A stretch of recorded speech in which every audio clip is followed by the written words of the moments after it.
Parandur airport கட்டுற பிரச்சனையும் இருக்குது.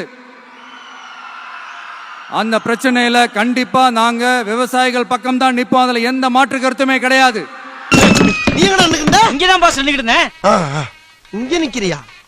நீ நிக்க வேண்டிய இடம் எது இல்ல, போய் கக்கிசில போய் நில்லு. Okay pass.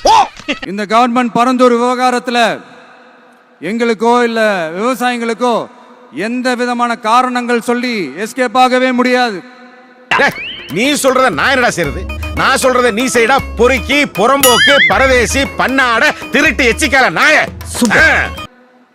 இப்படி மக்களுக்காக மக்களோட பிரச்சனைகளை எடுத்து பேசுறதுனால இப்ப ஆட்சியில் இருக்கிறவங்களுக்கு நம்ம மேல ஒரு ஆத்திரம் வரத்தானே செய்யும்.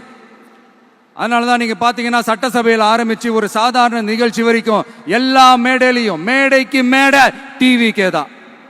இதுக்காக நான் வெக்கப்பட மாட்டேன், வேதனைப்பட மாட்டேன், துக்கப்பட மாட்டேன், துயரப்பட மாட்டேன்டா. டிவிக்கே அவதூறு, அவதூறு டிவிக்கு, டிவிக்கே அவதூறு, அவதூறு டிவிக்கு, அவதூறு டிவிக்கு, டிவிக்கே அவதூறு, அவதூறு. கவிதை மாதிரி இருக்குதுல்ல? Good good good. இதுக்கெல்லாம் கண்டிப்பா நாங்க பதில் சொல்லுவோம், சொல்லாமலாம் இருக்க மாட்டோம். ஏன்டா தயங்குற? தைரியமா சொல்றா, சொல்லு. நீதான் தைரியமா நாளத்தை சொல்லு, சொல்றா. இப்ப கூட கரூரை பத்தி பேசுவேன்னு எதிர்பார்த்திருப்பாங்க. அந்த மாதிரி எல்லாம் இருக்கிற சான்ஸ் இல்லையே.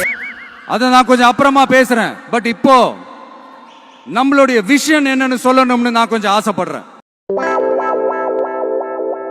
நம்ம ஆட்சிக்கு வந்தா, அது என்ன வந்தா, வருவோம். என்னடா நீ என்னடா பெரிய சிஎம் மாதிரி வெட்டி பட்டு சட்டையெல்லாம் போட்டு சுத்துற? பட்டி வெட்டி சட்டை நான் கட்டாம வேற எவன் கட்டுவேன்? கோட்டையில சிஎம்மா உட்கார போறது ஆண்டாப்பா. ரொம்ப நன்றியா. மக்கள் கண்டிப்பா நம்மள வர வைப்பாங்க.